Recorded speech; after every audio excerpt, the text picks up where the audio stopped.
हाय, good morning. तर कसे तुम्ही सर्व माझ्या तिथं असाल. मी संध्या बोरकर. माझ्या यूट्यूब चॅनलवर तुमचं खूप खूप खूप स्वागत आहे. तर आज आहे 14 तारीख. तर आज माझा शियांचा बड्डे आहे. मी 2-3 दिवस अगोदरपासून हे पण ठेवलं होतं, एक फोटो ठेवला होता त्याचा का बेटा ॲडव्हान्समध्ये हॅपी बड्डे. तुम्ही जर इंस्टाग्रामवर बघितलं असेल त्यांना माहीत आहे, ज्यांना जर माहीत नसेल तर ते इंस्टाग्रामवरती बघून चेक करू शकता. तर आज असा विषय झाला की त्याचा आहे बड्डे आणि माझी तब्येत झाली खराब. म्हणजे मला खूप सर्दी झाली आणि ताप पण आलीच. रात्री गोळी घेतली होती तरी पण तापीसारखंच वाटत आहे. तर आता काय करायचा विचार आला बड्डेसाठी. काय असं विशेष काय करायचं काही समजून नाही राहिलं. नेहमी घरीच बड्डे करते मी त्याचा. म्हणजे माझी एक मैत्रीण असते पूजा, ते तुम्हाला माहीतच आहे, आणि 2-3 छोटे छोटे मुलं असतात आणि आम्हीच घरचेच असतो तेवढे. पण मला असं असं वाटलं होतं की यावेळेस थोडंसं काहीतरी वेगळं करू, पण तब्येतने साथ दिलं नाही तरी पण बघते, ट्राय करते काहीतरी वेगळं. जर म्हणजे वाटलं बाहेर जायचा किंवा काही प्लॅन झाला तर करते. शक्यतो बाहेर जाणं अवॉइडच करतो आम्ही, कारण की आम्हाला बाहेरचं काही एवढं जेवायला आवडत नाही. घरचं जेवण जेवतो आम्ही जास्त. आणि जेवायचंच जर म्हटलं तर मला ते विसावा असते, गजानन महाराजांचं संस्थान आहे विसावा, तिथचं जेवण मला खूप आवडते. टेस्टी असते आणि ते पौष्टिक, म्हणजे पौष्टिक असते, ते पोषक आहार असतो तो. ज्यांनी ज्यांनी तिथं जेवण केलं असेल त्यांना सर्वांना माहीत आहे. आणि मी म्हणजे महिन्यातून एक वेळेस तरी तिथं जेवण करायला जाते. मला खरंच मनापासून तिथं जेवण खूप आवडते आणि मी तिथं जेवायला गेली ना तर मला जास्तच जेवण जाते. तर ठीक आहे, बघू काय करायचं ते, कंटिन्यू बघत राहा.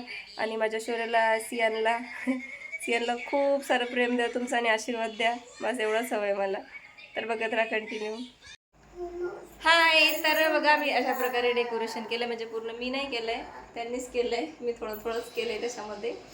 तर अशा प्रकारे डेकोरेशन केलं आहे. आणि हा आमचा बड्डे बॉय. बेटा हाय कर सर्वांना, हात वर करून असं हाय. आणि मी अशी तयार झाली आहे. खूप काही गडबडीमध्ये केले आज. म्हणजे आज एक तर पाणी यायचा दिवस, म्हणजे नळाचं पाणी येतं आज. पाणी भरणं, कपडे एक्स्ट्राचे असतात आज ते, आणि बाकीचे सर्व कामं. त्याच्यामध्ये माझी तब्येत पण खराब. म्हणजे खूप गडबड घोटाळा झाला आज. म्हणजे कामं जास्त झाली त्याच्यामुळे थोडंसं लवकर लवकर अटपावं लागलं. तरी पण छान केलं त्यांनी डेकोरेशन. बाकीचे कामं मी केली तोपर्यंत त्यांनी केलं. तर पुढे बघत राहा, केक वगैरे कटिंग करतो आता. कंटिन्यू बघत राहा आणि माझ्या मुलाला खूप सारा आशीर्वाद द्या प्लीज. तर बड्डे झाला आहे सुरू. बघा, पूजाताईने शरीराला कुंकुम वगैरे लावलं आहे. हसत होत्या ते, कारण की सियान पण हसत होता म्हणून त्या पण हसत होत्या. त्यांनी म्हटलं मग मी मला पण लावू द्या, बस झालं तुमचं लावून. तर मग त्यांनी आधी म्हटलं मला वाळू द्या, मग ते वळायला लागल्या. त्यांनी किशी वगैरे केली सियानला. सियान गालातल्या गालात हसत होता. मग त्यांनी माझ्याजवळ दिले पोवाडा म्हणत होत्या तुम्ही आधी. त्या मला म्हणत होत्या तुम्हीच करा आधी, पण मी म्हटलं नाही. ते म्हणत होते आई करणार आधी. म्हटलं आई नाही, तुम्ही त्याच्या आईच लागता, तुम्हीच करा. मग मी कुमकुम लावायला घेतलं. तर हे म्हणतात का इकडे बघ इकडे बघ, फोटो काढायचा आहे. मी म्हटलं फोटो नंतर काढा, मला कुमकुम लावू द्या आधी. मग माझी रिॲक्शन बघा कशी आहे त्याच्यामध्ये. तर सियान असा एकदम शांत बसला होता त्याच्यामध्ये. म्हटलं चला आता बड्डे सुरू करावं, कॅन्डल वगैरे लावायचं. तर यांनी काय केलं माहिती आहे का, कॅन्डलच नाही आणले. एकच आणली कॅन्डल, ती 4 वर्षाचं झालं ना ते. आणि ते 4 वर्षाची कॅन्डल आणली होती ती पण आमच्या सियान दादानं काय केलं, कुठं टाकली कुठं पूर्ण घरभर शोधत फिरलो. आधी इकडे टाकले असेल, तिकडे टाकले असेल, पण ते कुठंच दिसले नाही. आणि मग दिसली ते इकडून तिकडून त्यांनी बघितली. हे कार्यक्रम झाल्यानंतर, म्हणजे हे आम्ही जे आधी केलं आणि नंतर ते बघा ते शोधत आहेत तिकडे मागे, ते शोधत होते. मग ते हे लावणं झालं, सापडली फायनली. पण ते पण happy birthday to you, happy birthday to you, happy birthday to you. झाला मग बर्थडे, केक कट केला. नंतर मग सियानला म्हटलं तू खा थोडासा, तो लाजत होता बघा. का बरं माहिती आहे का, त्याने आधीच सगळे केकचा पूर्ण कॅरम बोर्ड लावून ठेवला होता. म्हणजे सर्व आधीच ते वरचं सगळं फेकून दिलं होतं त्याच्या. मग त्याच्यामुळे तसा रागानं, मी त्याला ओरडली होती तर रागानं बघत होता माझ्याकडे. मग त्याच्यामुळे त्याचं मूड थोडंसं ऑफ झालं होतं. ते तिला दिदीला बघून बघ कसा हसतो, आणि ती दिदी किती रागानं बघते त्याला. तिला म्हटलं तू खाता, माझ्या हातून नाही म्हणे, मी नाही खात म्हणे. बघा तिकडे असं तिकडे तोंड करते, मी नाही खात. तिच्या मम्मी म्हणते, तिच्या मम्मीने घेतल्यानंतर की दे मी चारते म्हणून. तर तरी पण बघा, आधी हो म्हणते आणि नंतर घेत नाही, नाही म्हणते मी नाही घेत. अशी आहे दीदी. तर त्या ताईने मग शियानला चारला आणि नंतर बघा शियान पण नाहीच म्हणत होता, नको नको मी नाही खात मी नाही खात. मी गेली मग त्याच्याजवळ खा म्हटलं बाबू, तर फक्त थोडंसं जीभ लावते त्याला. आता ते पूजाताई करून दाखवतात त्याचे ॲक्शन, असं असं केलं म्हणून त्याने.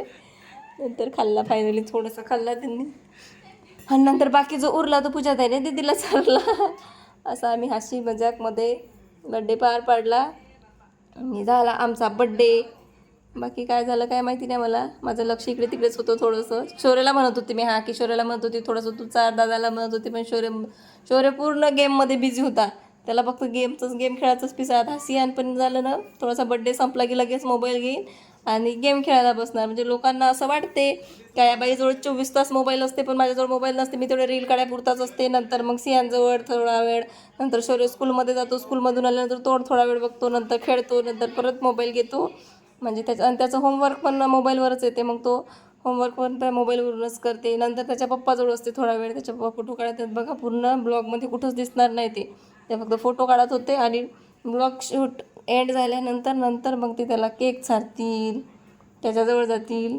आणि मी म्हटलं मी काढते तोपर्यंत सियानं माझ्याजवळ मोबाईल घेऊन घेतला होता शौर्याने, त्याच्यामुळे ते काही झालंच नाही आमचं. तर असा झाला आमचा बड्डे सेलिब्रेट. तर अशा प्रकारे डेकोरेशन वगैरे केलं होतं आम्ही. कसं वाटलं आम्हाला नक्की कमेंटमध्ये सांगसाल ना. ठीक आहे.